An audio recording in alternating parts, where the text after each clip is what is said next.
যতক্ষণ ফ্যান চলে মাথার উপরে তখন আর কেউ ফ্যানের দিকে তাকায় না। যখন ফ্যানটা বন্ধ হয়ে যায় তখনই মানুষে উপর দিকে তাকায়, দেখে যে ফ্যান কেন বন্ধ হয়ে গেল। ঠিক মানুষের বেলা এইভাবেই ফ্যামিলির বাবা যখন সে দিতে থাকে, পরিশ্রম করে, সবার জরুরত পুরা করে, তখন কেউ তাকায় না, তার দিকে কেউ খেয়ালও করে না। সে কি খাইছে, সে কি করতেছে। যখন সে বন্ধ করে দেওয়া বন্ধ করে দেয়, তো সবাই তারে হয় দোষা শুরু করে যে আগের মতো আমার বাবা নাই। ছেলে বলে আমার বাবা আগের মতো আমাদেরকে দেয় না, দেখে না। স্ত্রী বলে আমাদেরকে আগের মতো খরচপাতি দেয় না, এই না সে নাই, আনটা এই সেই। ঠিক ফ্যামিলির অন্যজন যেভাবে বন্ধু বান্ধবের বেলায় ধরেন, এক বন্ধু তোমাকে সব কিছু দেয়া, তোমার হেল্প করে, যে করে, যখন সে দেওয়া বন্ধ করে দেয় তখন বন্ধু বলে, বন্ধু তুমি তো আর আগের মতো নাই, তুমি তো অনেক পরিবর্তন হয়ে গেছে।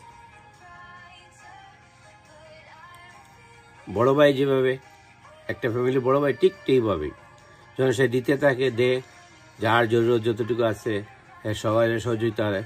যখনই সে বন্ধ করে দেয় তখন বলা হয় সে বিবাহিত হইলে আগে আমাদের ভাই ছিল, আগে সে আমাদের ভাই ছিল, এখন সে বিয়ে করে গেছে, এখন সে আমাদের আর ভাই নাই, সে এখন বউয়ের হাজবেন্ড হয়ে গেছে। সমাজ, এই কথাটাই বললাম যে সমাজে কিমত তখনই মানুষে বুঝে যখন দেওয়া বন্ধ করে দেয়। ফ্যান যেভাবে তার চালুটা বন্ধ হয়ে যায় তখন মানুষে বুঝে ফ্যানটার কি জরুরত ছিল। বাবার বেলায় এইভাবে, বাবা যখন দেওয়া বন্ধ হয়ে যায় বদনামি হয়ে যায়। স্বামীর কাছে যে স্বামী দেওয়া বন্ধ হয়ে যায় বা অভাবে পড়ে যায় বা কোনো কারণে, তখন সেও সেই হাজব্যান্ড, এই ওয়াইফও সেই ক্যাটাগরিতে হাজব্যান্ড খারাপ হয়ে যায়।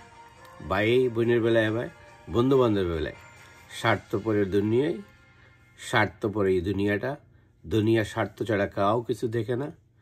যতক্ষণ তোমার সাথে তার স্বার্থ আছে তখন তোমার সাথে দোস্তি, ভাই সব কিছুই আছে। যখন তোমার স্বার্থ শেষ তখনই সে তুমি তার আপনজন নাই। সবাই ভালো থাকেন, সুস্থ থাকেন। এই কথাটা বললাম কোনো কারণে। সবাই ভালো থাকেন। আসসালামু আলাইকুম।